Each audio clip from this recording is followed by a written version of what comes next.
Okay, Sarah, whenever you're ready.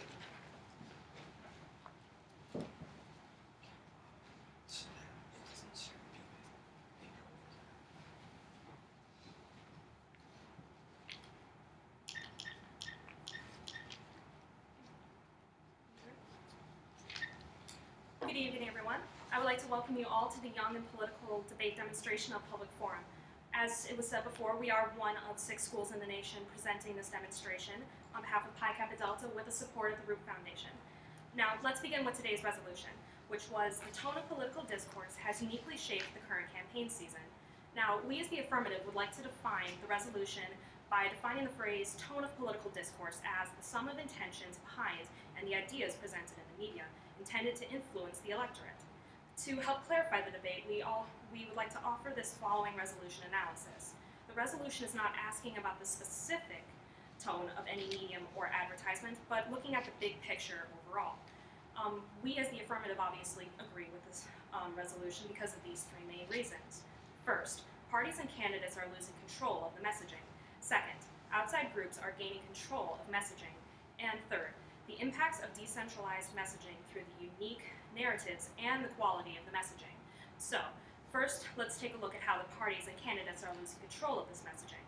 In the elections prior to the Citizens United Decisions campaign, spending was controlled either by the candidates' campaigns or with the soft money contributions it was given to the parties to spend as they wished. Now, this meant that the control over the tone and content of the messages was under direct control by the candidates or the party. However, with the rise of the super PACs, control of the campaign messaging has devolved from the candidates and parties to the controllers and the donors of the issue groups that are, by law, not allowed to coordinate with campaigns. So there are now far more individuals and groups seeking to air their opinions through this purchased media. We will now look at our second point, which is that the outside groups are gaining control of this messaging. So, the spending that has been instrumental in shaping the overwhelming negative tone of the campaign. As Andrew McCarthy, writing for Slate.com on September 25th, describes, to date, most of the money has been put towards negative advertising in the presidential election. In total, $131.1 million has been spent on advertisement opposing President Obama, while $50.7 million has been spent to attack Mitt Romney. Alternatively, only $22.2 million has been spent on positive ads backing either candidate. So the tone of the political discourse of this election cycle is being largely determined by the sources of campaign financing, which is unique to this election cycle. Finally, we'll look at the impacts of decentralized messaging through the unique narratives and the quality of messaging. First, we'll look at how these unique narratives are emerging. First, groups are putting out messaging that are not consistent with the platform of the party. Russ Choma illustrates this by pointing out for the Center of Responsive Politics on September 29th, American Unity PAC was formed in June with more than $1 million in seed money and the support for Paul Singer, a hedge fund manager known for his financial support of Republicans. Now, this may not sound very out of the ordinary until the article continues by saying a super PAC set up to back pro-gay marriage Republicans. Now, if you know a little bit about politics, you'll obviously know that very many Republicans are not in total agreement with this kind of statement. So they are not happy about being related to this type of acquisition. So the interest groups are now demonstrating that the primacy of the parties in determining the tone of messaging is now ending. Now we'll look at the quality of messaging, which is also impacting the decentralized messaging through the quality of messaging. With this uniquely negative tone, the voters are more jaded than ever. Negative campaigning is used to bolster base, and we are seeing an increase in partisanship, cynicism of the electorate, and it will decrease the faith they have in the candidate. According to the New York Times article, Campaigns Seek Positives in the Negative Tone on August 17th, the presidential race is unusually early negative character has shaped the course of this campaign.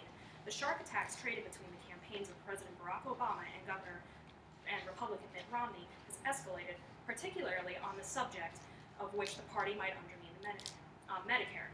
So, in conclusion, the tone of the political discourse has uniquely shaped the current campaign season as We agree with this because the parties and candidates lose control of the messaging. The outside groups are gaining control of messaging and the impacts of decentralized messaging through the unique narratives and the quality of messaging. For all of these reasons, I would strongly encourage an affirmative vote. Thank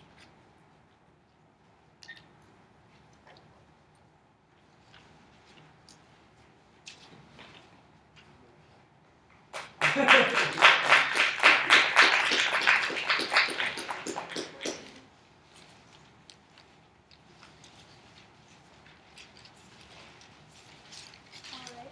Again, I'd like to thank you guys all for coming on behalf of the Lincoln Douglas Speech and Debate team here at NDSU and of course Pi Kappa Delta. So, jumping right into this, a common theorist named Rahim Khoujani once said, "People's behavior and judgment is based on their perception, and they don't see reality itself. They interpret what they see and call it reality."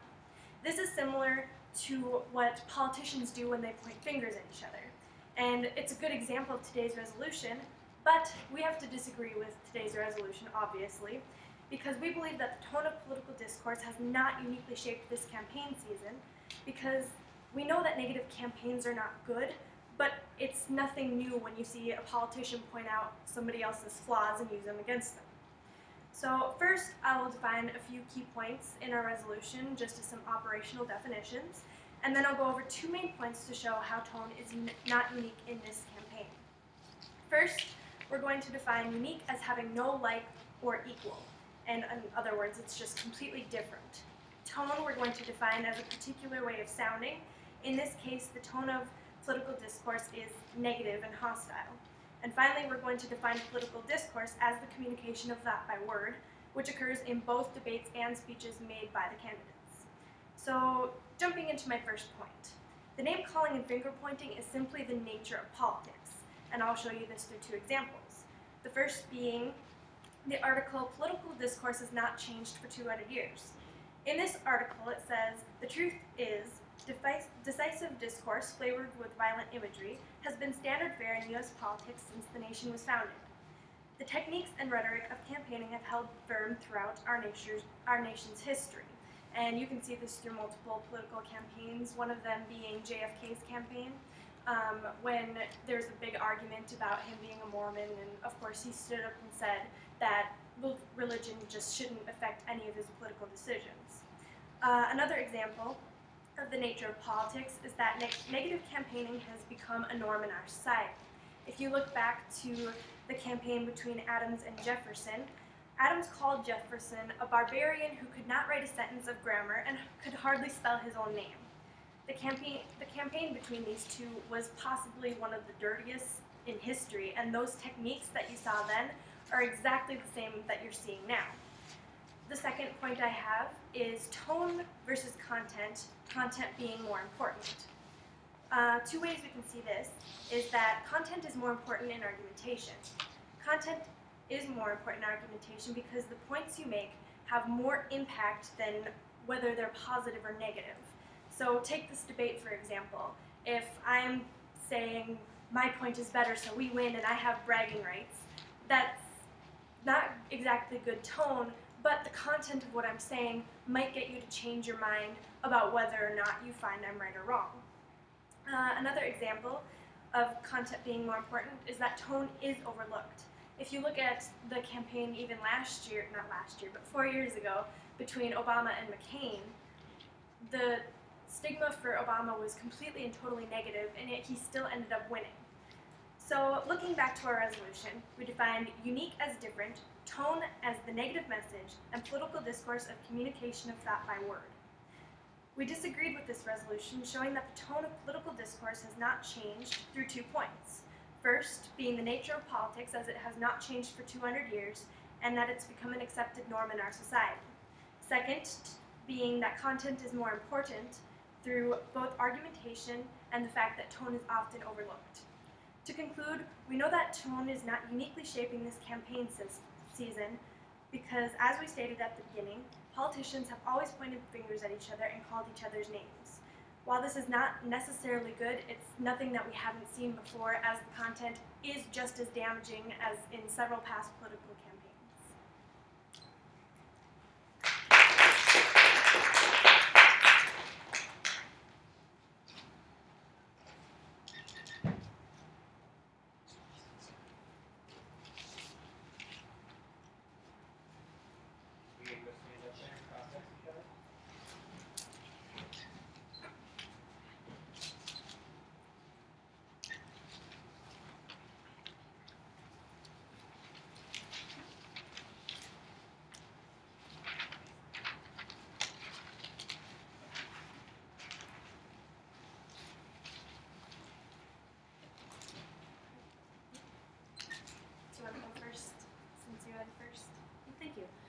So my first question is, how do these groups decide what the content of the messaging will be?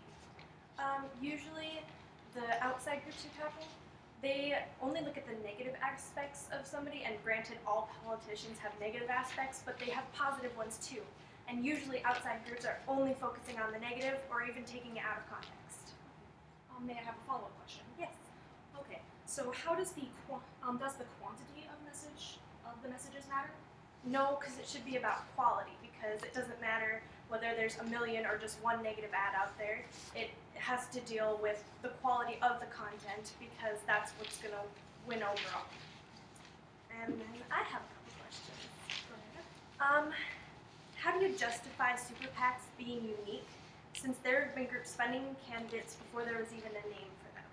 Well, even though it was obviously a long time ago and they did not have a formal name then, now they have more credibility because they are associated with a certain group. For example, if the Green Party put out a message, they would have that credibility because they are part of a very large and well-known party. Can I have a follow-up? Yes. Spenders have always cast a negative light on opponents, so how is that different from before? Well, if we're looking back at, if you said about 200 years ago, and I believe it was your first point, back 200 years ago, the easiest way that you could actually get your information was whoever could go from the newspaper and how far they could go on a horse. Whereas now we have the internet, we have telephones, cell phones, all types of communication, and it's more intense now that we have these kinds of new open communications that we can send information across the country without having any issues. Do you have another question? I don't, so shall we just wrap up this crossfire early? Is that okay? I'd say so. Okay.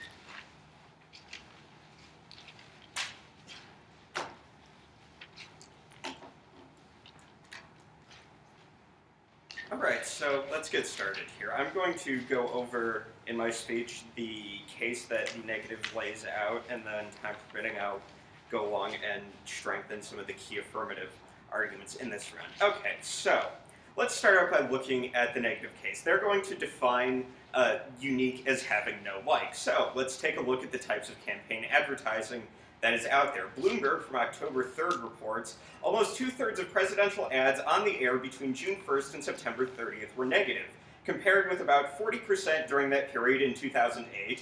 In 2004, 34% of the ads were negative, and the figures for 2000 were 18%. Fewer than 8% of the presidential ads on the air between September 9th and 30th were positive. Ads promoting Barack Obama during that 3-week period dropped from about 28% in 2008 to only 2.5% this year.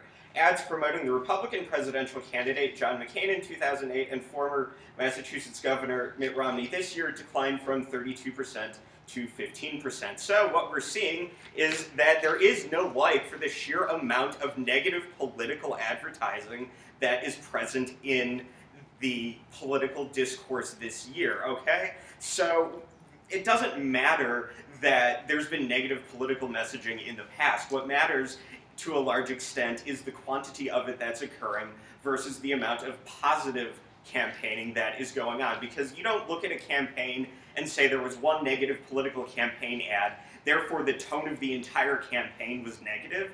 You look at it as a balancing mechanism. Okay, there's this much positive political campaigning, there's this much negative political campaigning, and then you start to weigh the two.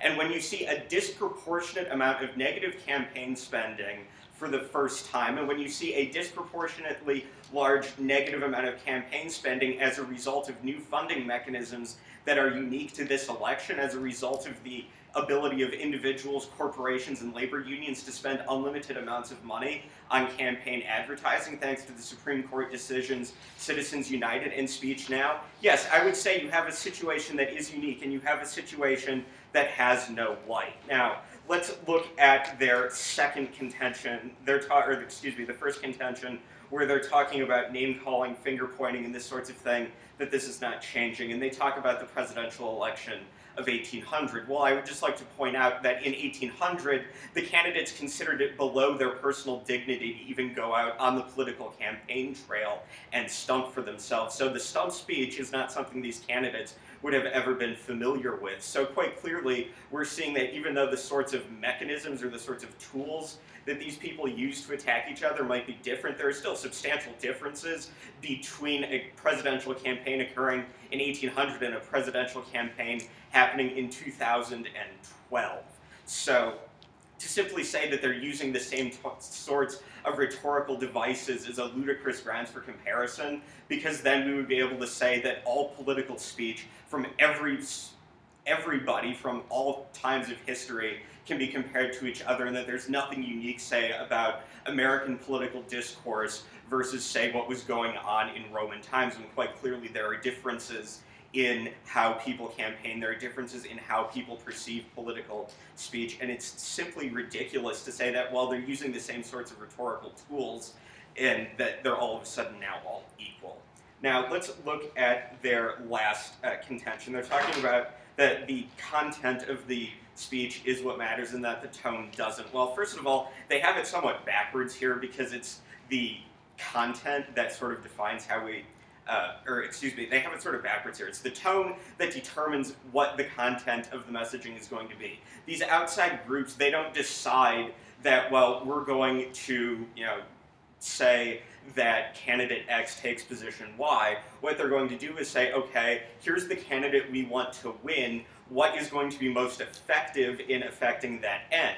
They then decide to say, well, we know that negative campaigning is perhaps the best way to affect people in political advertising, so they decide then to base their content on the tone of the message that they've decided on. Okay, they're not going to decide the content before they decide tone. Further, the other thing we need to see is they're talking about how content is the primary thing that matters. If that was true, you would never have to take a communications class in college or high school. You would simply take a logics class, and that would be everything you need to know. However, there are plenty of things that we know about nonverbal communication, plenty of things we know about tone, that mean that tone is in fact just as important, if not more important, than the content of the message.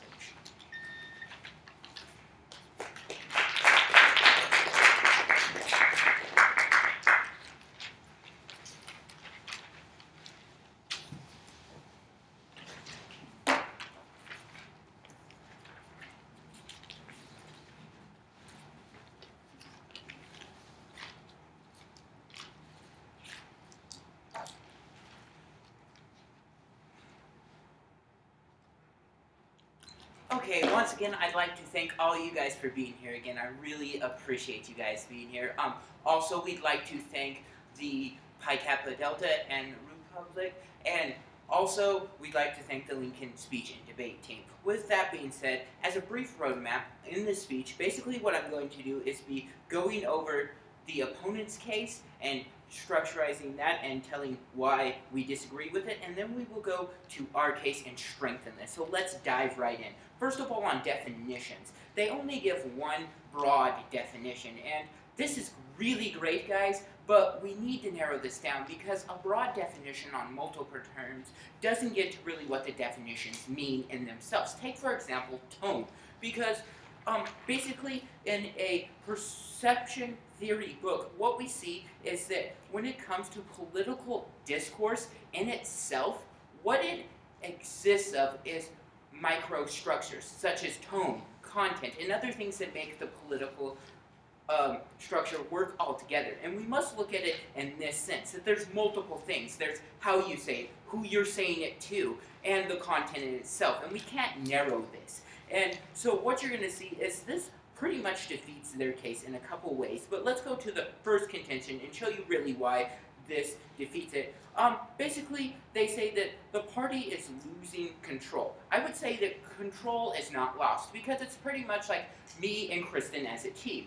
Currently, right now, I am speaking. Is she losing control of what I say? No, not really, because we're working together. We have the same purpose and the same motivations and the same goals, much as these politicians do. They have the same goals, to win. And that is currently what they're doing. And this hasn't changed since the 18th century. We see that the campaigns were working the exact same way, so this stays. But one of the key things in this argument I'd like to state is Sarah talks and exactly says that the tone or content can change this. This completely defeats their arguments because you can see it can be content or tone, and they're two separate things. And this completely defeats their arguments because content is what we are arguing for, as you can obviously see in our second contention. Now moving on to the second contention that they have. First of all, they say that outside groups are in control.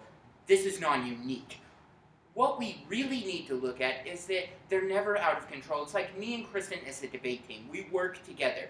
This does not happen in status quo because they convey the same message. They're doing the exact same thing. And really they need to do the work on this and show us how exactly they are losing this control. Because what we see is money is a big issue in this, and this is what I'd like to bring up on a microstructure. If anything, this defeats their case because they're showing that funding and all this microstructure is the biggest thing, not tone itself, but how much money is getting pumped into this. And this is huge because this defeats their whole case of showing how tone is unique because it's showing how money is generically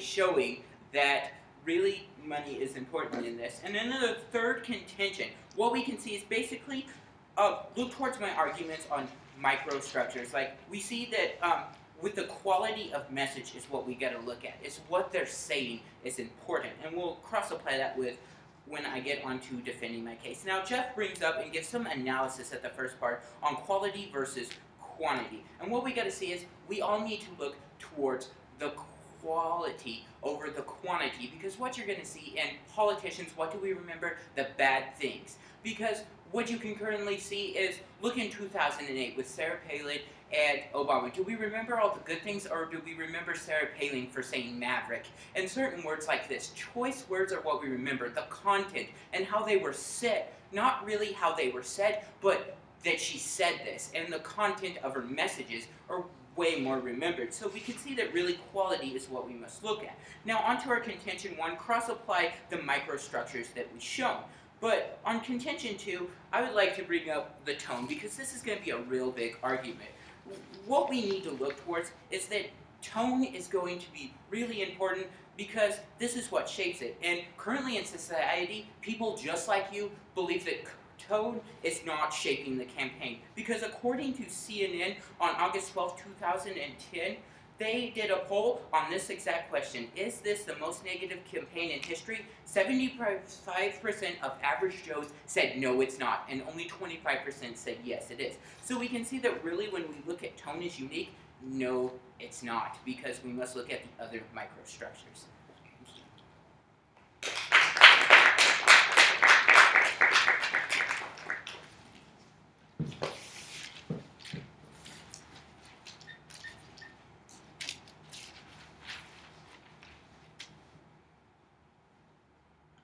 Okay, so you're saying that content is the thing that matters most. Then how come my Intro to Public Speaking book says that anywhere between 90 and 95% of my message is stuff I'm not saying?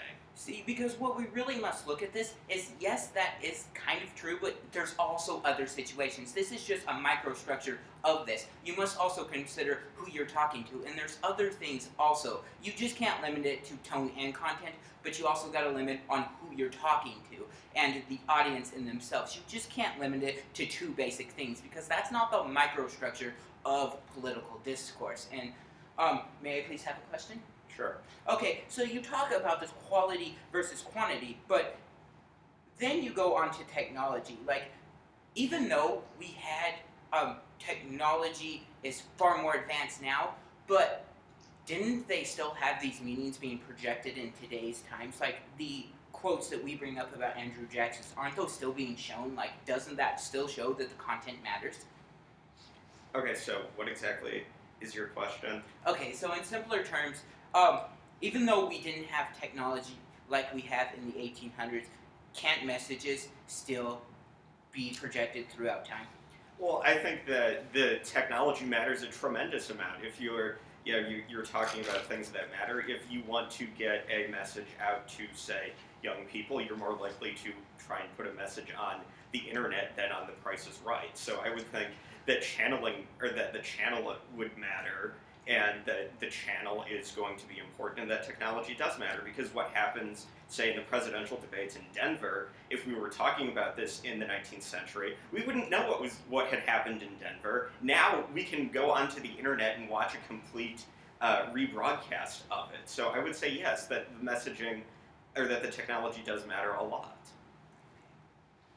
Okay, so you're talking about that in your second contention and in your your first and second contention, that there are these sorts of tools of rhetoric. So basically what your argument is here is, if this sort of technique has been used before, that any future use of it can't in any way be unique. Well, what you're going to see is we're always evolving, and we know that. And that's why it's not unique, because we always know things are going to change. And because of that, we adapt to it. Okay, so basically your argument is that nothing can ever be unique because things are always changing? Well, what you're going to see is they're unique because of these microstructures. They are unique because of all these other little things, just not tone itself. Okay. Do you have any further questions? Seeing time is close, we'll just call it good. All right, then.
So considering that I only have 3 minutes, I'm going to get this started as fast as possible. So I'll quickly go over the affirmative case and try to convince you why you should vote affirmative today.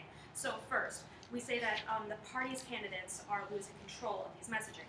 Since these super PACs are the ones who are putting out these negative ads, candidates don't have any control over this, so therefore they can't stop any of these ads. If Mitt Romney has an ad being placed out at him, for example, then he can't tell the media to stop it because they've already been paid for, they've already done things like that. Our second point, that the outside groups are gaining control of the messaging.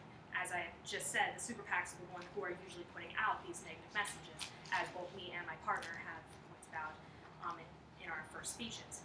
Also, according to the going on to our third point, the impacts of decentralized messaging with the unique narratives and the unique messaging. So looking at the unique narratives, with the groups putting out these negative ads, it's not consistent with their platform. They are harming the candidate, and the candidate can't fight back against these kinds of negative ads except with negativity. It's the only way they're able to fight back. So, and also looking at the uniqueness of the message, or the quantity of the messaging. If you put out more of these messages than, say, the other candidate, then you're likely to remember it more. For example, if you've all seen the negative ads about Heidi Heitkamp, you've seen those very many times, and they're on almost every single station. So if you're seeing them repetitively, you'll start to think, hey, Heidi Heitkamp, she's bad, she supports Obamacare. Those kinds of messages are getting stuck in your mind. Also, now that we're talking about uniqueness, I'd also like to point out one of the things that the negative case said. They're saying that uniqueness has not been changed in this campaign, but according to the study that says ads more negative as Obama outpaces Romney, as my partner had brought up in his previous speech, that these are uniquely negative ads because this is a new time, this is a new era with different types and forms of communication. As I had stated before in my previous speech, We have more ways to communicate with cell phones, text messaging, emails, all these different things, whereas back then they had very few modes of communication to get between town to town or even across the nation. So, in conclusion, I would strongly encourage an affirmative vote today. Thank you.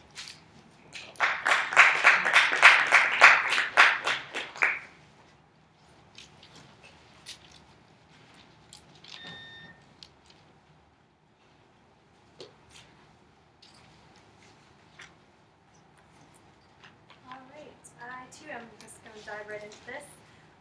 First, I'm going to go over the fact that they never attacked our definitions. So ours are still the only ones technically standing, and as we did attack their definitions, it kind of is a moot point. So first, I'll go over some of the attacks they made on our case, and then I will dive into some of our attacks on theirs. Going into what Jeffrey said about our case. He said that there is no like of the amount of negativity going on. We're still not talking about quantity. We've always been talking about the quality of the messages, because it's the quality that has not changed, and quality is content, as we already stated in our definitions. He also said something along the lines that in the 1800s, candidates considered it below them to actually be making the speeches, but again, I will say that is content, and those messages were still heard by their campaigns, because whether or not they decided they were going to speak in public, they still had a campaign that was running, and the content in them was nothing different than what we see today. He also said that tone determines content, and like we said before, content is what you're going to do with tone. Like, you can't have content, or I'm sorry, you can't have tone without content. If your content isn't there, how are you going to understand my tone? Like, if I just stand here really quietly, are you going to have any idea what my tone is? Probably not. So then he brought up the point that in Com 110, you learn everything about nonverbals. Okay, but if I just stand up here and say nothing, you're not going to understand my tone. There's no way I can possibly give off a tone without that content. And then some of the attacks that we made on their case. They said that the party is losing control. And as my partner said, they're not losing control because they're working together. That's what he meant when he said that politicians are sponsoring the ads that are negative, and they come out and say, I'm Barack Obama and I approve this message. Those type things. And then they also said that the outside groups are in control, and as my partner said, this is not a unique argument. This is something that we've seen for generations, and as we said, in the 1800s. And then finally, the attack was the quality of message. But again, we're focusing on quality, not quantity, because when you're going to get with content is quality. And that is why I will strongly urge a negative ballot.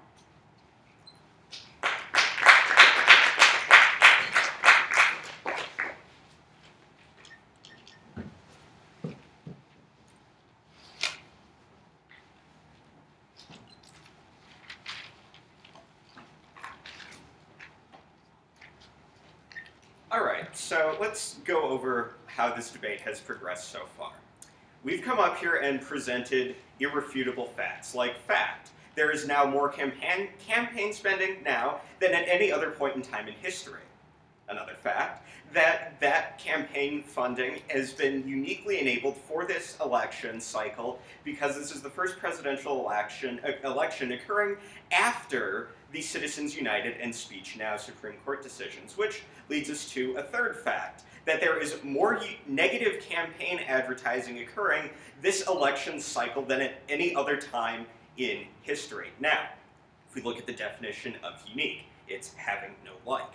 If we're arguing over a tone as a dichotomy of negative and positive, which we seem to be, I don't see how you can come away with any other conclusion than that there is unique tone and that the current campaign season is being shaped by that. Because those three things I talked about earlier are all facts. But now let's move into some of the definition debate. Okay, so they're arguing that they have superior definitions to us. Well, okay.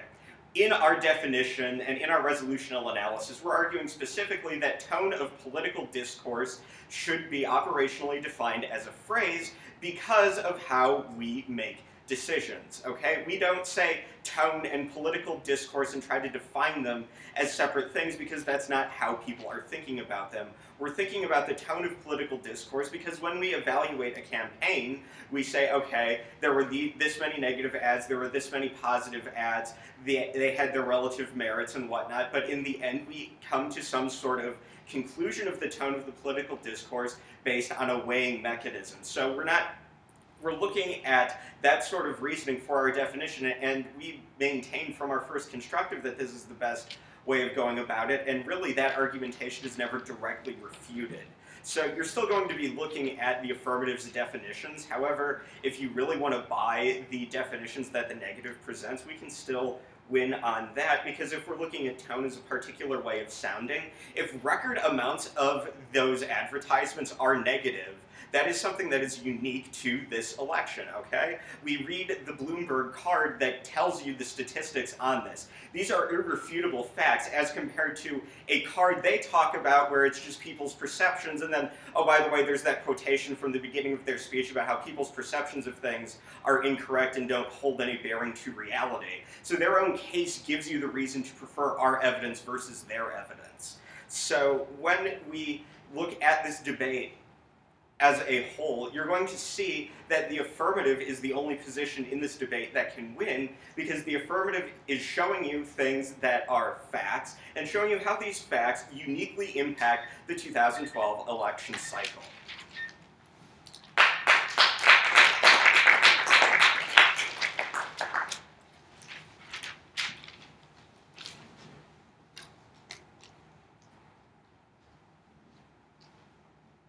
Wow, this has been a really great debate, guys. You guys have done really well, but there are some critical errors we must look towards today's debate.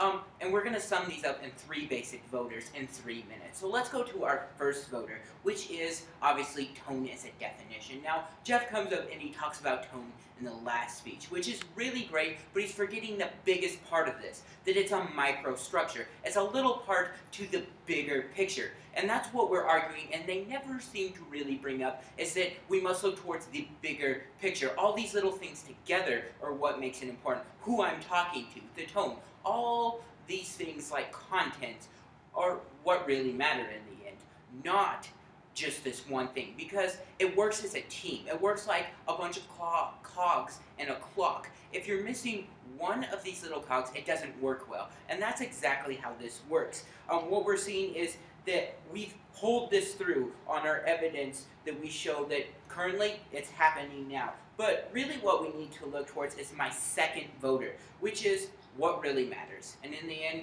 you guys are what really matters. In comm, we always look towards one basic thing. Any comm class will tell you a lot of time the most important thing is the audience and what the audience has to say. And we must also look towards this, because really when you look at the audience, just pull through my statistic that shows that this is not unique. 75% of us believe that this is non-unique, that it hasn't changed. And Sarah and Jeff never address on our attacks on how it's not unique. So really what you can see as an audience, we have shown you that average Joes agree with the negative side. We show you that this is non-unique, and we pull this through. But the third point is you're going to look towards quality versus quantity. Now, as we've all experienced in life, sometimes people will tell you, I love you, I love you, I love you. But when they say it that one special time, that's when it really matters, is when you have it in a special setting and the quality is there. And we show you this quality. We show you that the quality has always been there. Since 200 years, this bad quality has been there. And Jeff's arguments supercharge this by showing that, yeah, it's still increased. There's still this quality of this argument. Quantity is increased, but we look towards more quantity than this. So basically, throughout today's debate, we can see that you're going to want to vote for the negative side because we show you that in tone and that definition alone we are winning, that we show you these microstructures. Second of all, we show you what really matters, that the audience and what everyone else thinks about this topic. And then third, we showed you that quality does beat quantity.